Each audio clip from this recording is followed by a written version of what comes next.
you ever wondered why some women seem drawn to men who are labeled as toxic or bad boys, while genuinely nice and decent men are often overlooked? This is a question that has puzzled many, sparking debates and discussions across generations. Today, we're diving deep into the psychology and social dynamics behind these choices. We'll explore the reasons, the patterns, and the underlying factors that influence attraction.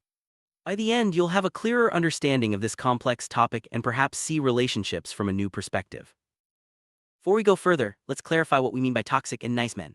Toxic men are often characterized by manipulative, controlling, or emotionally unavailable behaviors. On the other hand, nice men are generally respectful, supportive, and emotionally open. These labels, while simplistic, help us frame the discussion. It's important to remember that real people are more complex than these categories, but for the sake of understanding patterns, these terms are a useful starting point. One major factor is confidence. Many so-called toxic men exude a level of self-assurance that can be incredibly attractive. Confidence is often mistaken for competence or strength, and it can draw people in. Women, like anyone else, may be subconsciously attracted to this boldness, especially if it stands out from the crowd. This doesn't mean they're seeking toxicity, but rather the energy and presence that often accompanies it. Another reason is the thrill of excitement. Toxic men can bring unpredictability and a sense of adventure, which some women find exhilarating compared to the perceived predictability of nice men. While stability is important, excitement can be a powerful draw, especially in younger years or during certain life phases. This doesn't mean nice men are boring, but the contrast in energy can influence initial attraction. For some, the idea of fixing or changing a toxic partner can be compelling. The challenge of winning over someone emotionally unavailable or difficult can feel rewarding. This dynamic can create a cycle where women invest more time and energy, hoping for change, which can deepen attachment even when the relationship is unhealthy. Movies, TV shows, and books often romanticize the bad boy archetype, portraying them as mysterious and irresistible.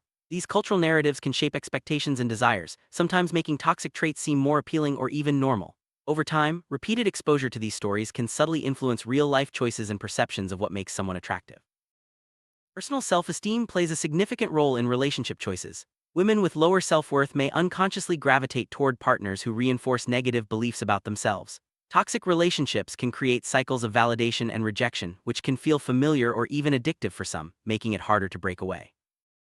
Attachment theory suggests that early childhood experiences shape how we form relationships as adults. People with anxious or avoidant attachment styles may be more likely to enter or stay in toxic relationships. Understanding your own attachment style can provide valuable insight into your relationship patterns and help you make healthier choices. Sometimes, nice men are unfairly seen as lacking assertiveness or excitement. This perception can make them seem less attractive, especially if their kindness is mistaken for weakness. In reality, being nice and respectful are strengths, but societal stereotypes can cloud judgment and influence attraction in subtle ways. Attraction isn't just psychological, it's also biological. Sometimes the chemistry between two people is intense, even if the relationship isn't healthy. Hormones like dopamine and adrenaline can make toxic relationships feel thrilling, creating a cycle that's hard to break. This biological pull can override logic and make it difficult to choose healthier partners. Social circles and peer pressure can also play a role. If friends or social groups value certain traits or types of partners, it can influence individual choices. Sometimes women may feel pressure to date someone who fits a particular image, even if it's not what they truly want or need. It's important to recognize that attraction patterns can change over time. Many women who have dated toxic men eventually seek out healthier, more stable relationships as they grow and learn from experience. Personal growth, therapy, and self-reflection can all contribute to making better choices in the future. Open and honest communication is key to building healthy relationships. Sometimes, misunderstandings or lack of communication can lead to unhealthy dynamics. Encouraging open dialogue about needs, boundaries, and expectations can help both partners create a more supportive and fulfilling connection. Breaking free from patterns of choosing toxic partners can be challenging, but it's possible.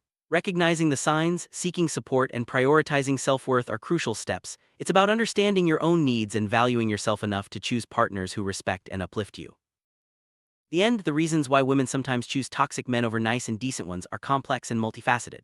From confidence and excitement to cultural influences and personal growth, many factors play a role. The most important takeaway is that everyone deserves a healthy, respectful relationship. Understanding these patterns is the first step toward making better choices and building stronger connections in the future.